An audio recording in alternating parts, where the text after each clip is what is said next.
So I'm on the train to California, on the way to live in my dream. I guess I'm already living the dream because I'm already in California. I was a little bit nervous crossing the border. I only had 1 hour sleep because I couldn't sleep, and so it was pretty rough. I was feeling odd about leaving. Now that I'm over the border and I'm actually in California on the train, I feel good. And last night I slept probably 5 or 6 hours, so it wasn't too bad considering I was sleeping on a train. I've taken this trip twice before, so I already knew that I like the train ride. It's very relaxing. I'm in seat number 1 in the very back car, very back of the train. But right now I'm in the observation car and I just got a coffee. And I'm just wondering if I'll ever stop wandering. I was feeling like I didn't want to leave my family and friends, but now that I've left, I feel good. Not that I won't miss people, I definitely will, but I feel like I made the right choice, and I packed up my place, and it's still there for me, but I don't know if I'll be gone a couple months or more than a couple months. And I was talking in my last video about whether I'll be continuing to talk about mental health. And on the way down, I was reading the book On Dialogue by David Bohm. And I should have brought my notebook here. I could have talked about stuff. Maybe I'll go get it after, but he was talking about dialogue, and he was actually talking about how important it is to have dialogue. And even if there's 2 different factions of a group, it's important for them to have dialogue. And if you can't have dialogue with them, perhaps have dialogue about them. Not about them in opposition, but in about what one feels their meanings are. And it sort of made me think about my views on this whole mental health thing versus views of the mental illness paradigm. And I don't think they're totally mutually exclusive. But then the other thing he said was, if you can't do either, if you can't have a dialogue with the other group or with yourself, with your group about the concerns of the other group, then just have dialogue with yourself. And I thought that was really interesting because that's what I've been doing since pretty much a year now, actually. Because I made a couple of videos before I was hospitalized last year, and I was talking very lucidly and coherently, and then I was hospitalized, and I've been listening to what I was talking about in June after I was hospitalized last year, and July. And oddly enough, I don't really mention too much about what happened. I think I was just too traumatized to say much about it. Though I didn't listen to 2 of them, so I might have talked about it more in one of the other videos. But I'm finding myself still having my brain go to mental health because I actually think it's the same phenomenon of consciousness, of these changes in consciousness. It's just a change in consciousness that happens to be called mental illness, because the other side of that change can be terrifying.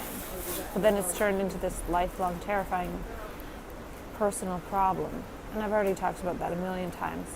I'm hoping to continue to have dialogue about it with myself in new ways. I made some notes on what he was saying in that self-dialogue book, and even in the few videos I've watched of my own.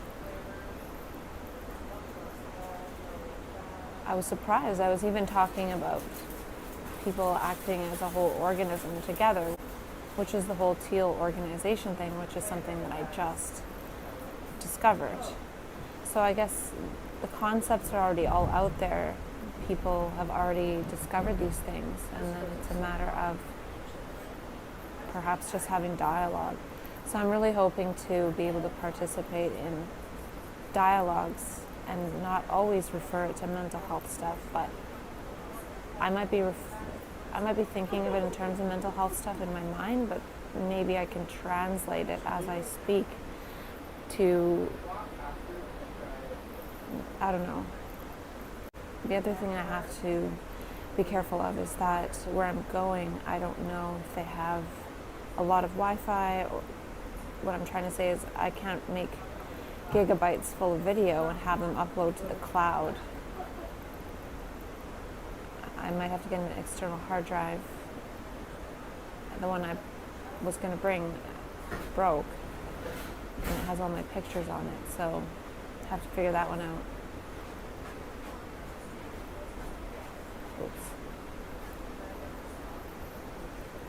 So I should be careful not to make my videos too long so they don't get stuck in the cloud or things like that. Just be really quick and concise for now.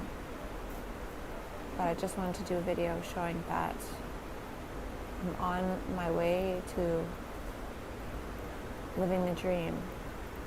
I don't really feel excited because it just feels natural. It just feels right. Maybe that's one of the reasons why we get kind of excited in so-called psychosis in a not so good way, because just things don't feel right. This world doesn't feel right, and I don't know how to make it feel right. But this is embodiment here.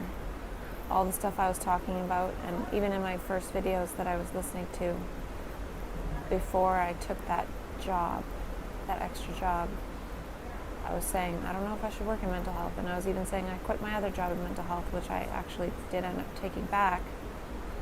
So this is me quitting mental health for a number of months, though I might still be having it on the brain.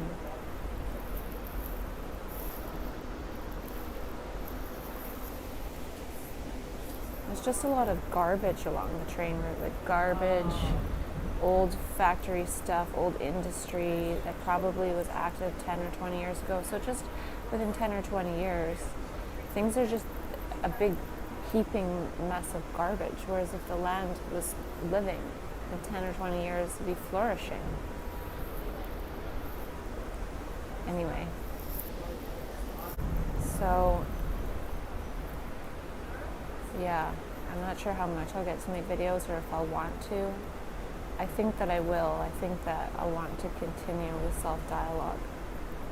Maybe some people will be willing to dialogue on video together, because I do know that leading up to leaving, I was just really missing people. And when I was around people, I felt fine, but when I was just by myself, I didn't feel fine. And it's not an insecurity thing, because I actually do really enjoy my own company. I think it's just part of how we're wired as human beings. It's to be around people, in dialogue, in friendship, in community. And that's the thing about recovery. It's always, well, once you get your own place and you have your own little individual space and blah, blah, blah, these definitions of society, well, then you're recovered. Well, that doesn't always work long term for people.